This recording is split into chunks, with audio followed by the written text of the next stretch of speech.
Assalamualaikum warahmatullahi wabarakatuh. Perkenalkan, nama saya Muhammad Kodi Anugrah Ramadan dengan NIM C0112111020 dan kami kelompok 20 MPPK 1 2022 akan mempresentasikan tentang studi kasus kesehatan lingkungan kami.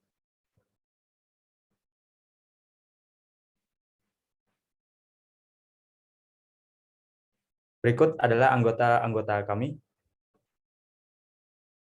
Next.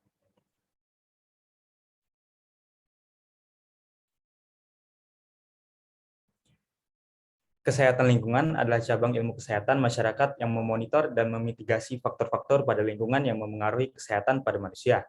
Dalam rangka menganalisis faktor-faktor yang dapat menyebabkan penyakit yang berasal dari lingkungan, terlebih dahulu perlu dikumpulkan data yang memuat tentang penyakit terbanyak yang ada pada lingkup lingkungan tersebut. Lalu dianalisis penyebabnya dan dicari solusinya.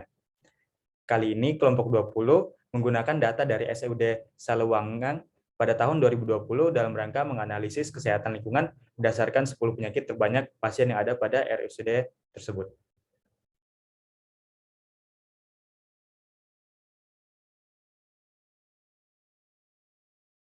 Studi kasus kesehatan lingkungan ini menggunakan data 10 penyakit terbanyak dari RSUD Salewangang, Kabupaten Maros, Sulawesi Selatan pada tahun 2020.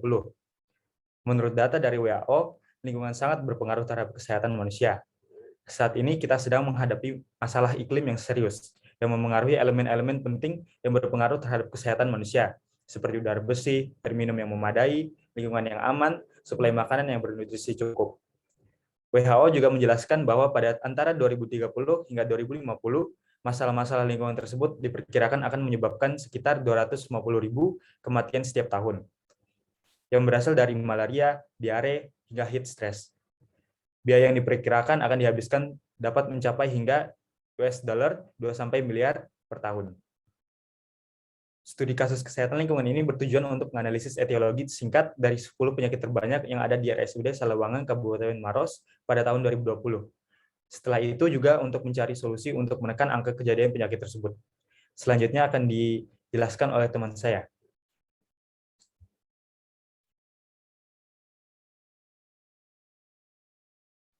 Baik, selanjutnya mengenai rumusan masalah. Yang pertama secara etiologi. Apa etiologi dari 10 penyakit terbanyak yang ada pada RSUD Salewangang Maros? Kemudian pada tindakan pencegahan, apa tindakan pencegahan yang dapat dilakukan untuk menekan angka penyakit terutama demam tifoid atau yang terbanyak? Kemudian saran, apa saran yang dapat diberikan secara keseluruhan untuk menekan angka kejadian 10 penyakit terbanyak tersebut. Next.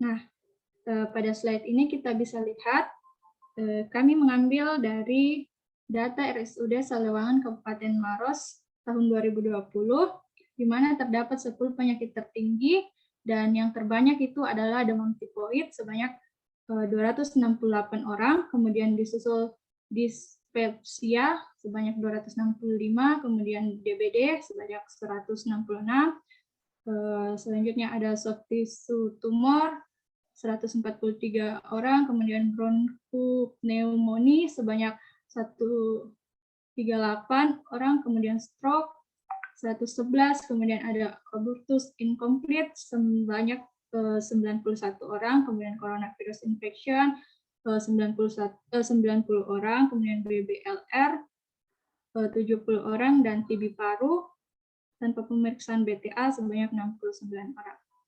Selanjutnya, saya persilakan Tessa.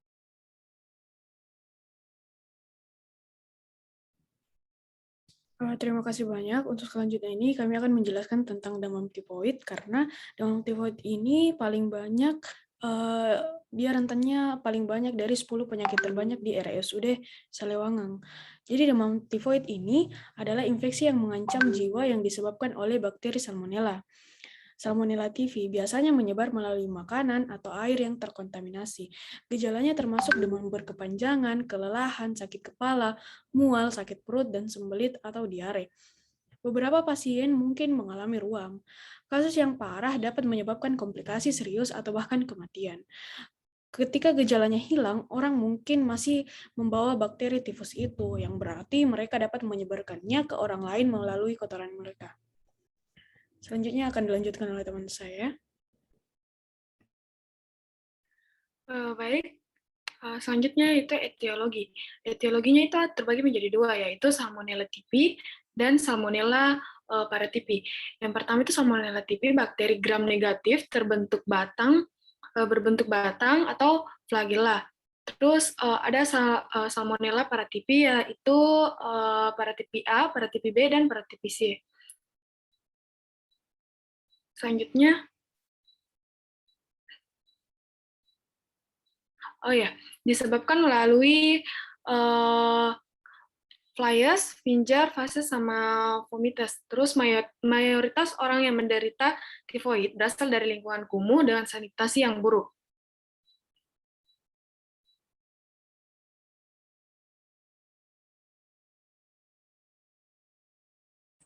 Untuk selanjutnya ini beberapa pemeriksaan yang dapat dilakukan untuk mendeteksi keberadaan Salmonella typhi atau Salmonella paratyphi. Antara lain kami jelaskan ada 7. Yang pertama ada CBC, yaitu complete blood count yang untuk mengetahui kadar eritrosit, leukosit, dan trombosit dari penderita. Yang kedua ada tes Widal untuk mendeteksi antigen O dan H terhadap antibodi penderita. Yang ketiga ada PCR, polymerase chain reaction, yang untuk mendeteksi gen berbasis DNA. Yang keempat ada kultur darah, feses, dan urin, di mana kalau kultur darah itu dia lebih efektif pada fase bakteremia, sedangkan kultur fesesnya itu dia kurang efektif. Yang kelima ada aspirasi sumsum tulang, yang sensitivitasnya itu sangat tinggi hingga mencapai 90%. Yang keenam ada tes Tivdot, yang di mana ada 3 interpretasi, jika IgM positif infeksi akut awal, IgG positif infeksi lampau, dan IgM positif itu demam tifoid akut. Yang terakhir ada ELISA. Nah, dari ketujuh pemeriksaan ini yang gold standar itu yaitu aspirasi sumsum tulang, tapi sayangnya tes ini itu invasif dan sangat mahal sehingga jarang untuk dilakukan pemeriksaan demam tifoid.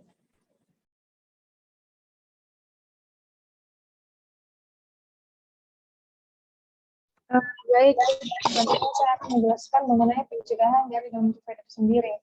Yang pertama, untuk mencegah demam tifoid, kita dapat melakukan terapi antibiotik, di mana antibiotik itu sendiri adalah suatu obat yang memang dipersiapkan untuk membunuh atau menghambat perkembangan dari bakteri. Nah, jadi demam tifoid itu karena dia disebabkan oleh bakteri, maka salah satu bentuk pencegahannya adalah dengan menggunakan terapi antibiotik. Selanjutnya yang kedua adalah vaksinasi. Nah, vaksinasi ini sebenarnya hanya untuk membentuk kekebalan tubuh agar tidak mudah terserang infeksi, terutama dari bakteri Salmonella typhi. Selanjutnya yang ketiga adalah pembedahan, dan yang terakhir adalah sanitasi dan penyuluhan masyarakat. Jadi tindakan sanitasi dan penyuluhan masyarakat secara preventif lebih difokuskan tentang bagaimana masyarakat itu menjaga gaya hidupnya sesuai dengan gaya hidup yang bersih. Seperti yang kita tahu dan sudah dijelaskan tadi bahwa bakteri Salmonella typhi ini mayoritas ditularkan melalui lingkungan yang kotor dan jorok, sehingga salah satu tindakan pencegahan yang paling tepat untuk dilakukan adalah dengan memperbaiki sanitasi serta melakukan penyuluhan masyarakat agar tetap hidup sehat dan menjaga sanitasi yang sesuai dengan kriteria dari WHO.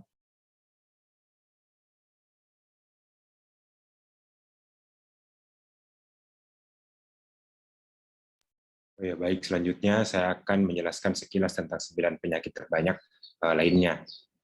Jadi ada dispepsia yang dimana disebabkan oleh infeksi bakteri Helicobacter pylori, itu pada umumnya. Kemudian ada DBD, di mana DBD sendiri adalah infeksi virus dengue melalui transmisi nyamuk Aedes aegypti.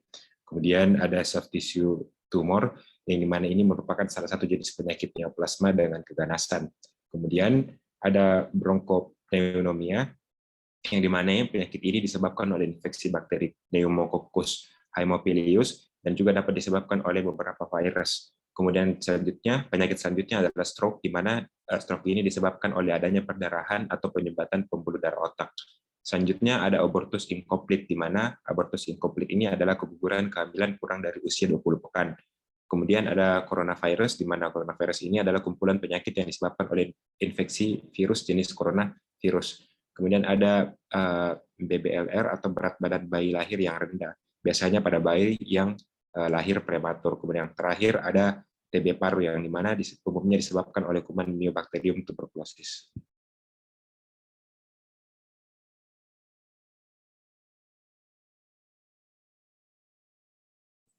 Baik, selanjutnya kesimpulan berdasarkan dari data dari Rumah Sakit RSUD Salewangang, Kabupaten Maros tahun 2020, 10 penyakit terbanyak yang dialami oleh pasien yang berkunjung adalah demam tifoid, dispepsia, DBD, soft tissue tumor, dan bronchopneumonia, stroke, abortus incomplete, coronavirus, BBLR, dan TB paru.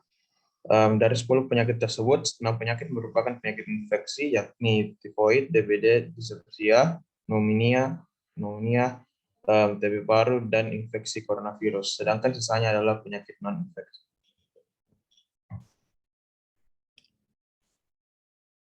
Baik, untuk bagian saran yang dapat kami berikan untuk menekan angka-angka penyakit tersebut antara lain untuk yang pertama, 1. Perbaiki sanitasi diri atau personal hygiene dan lingkungan.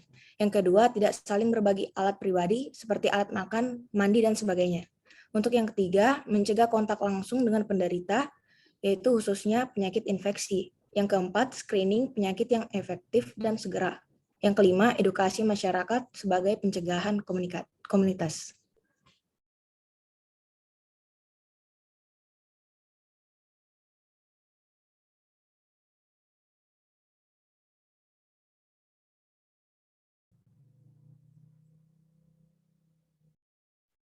Baik, itu tadi presentasi dari kelompok 20.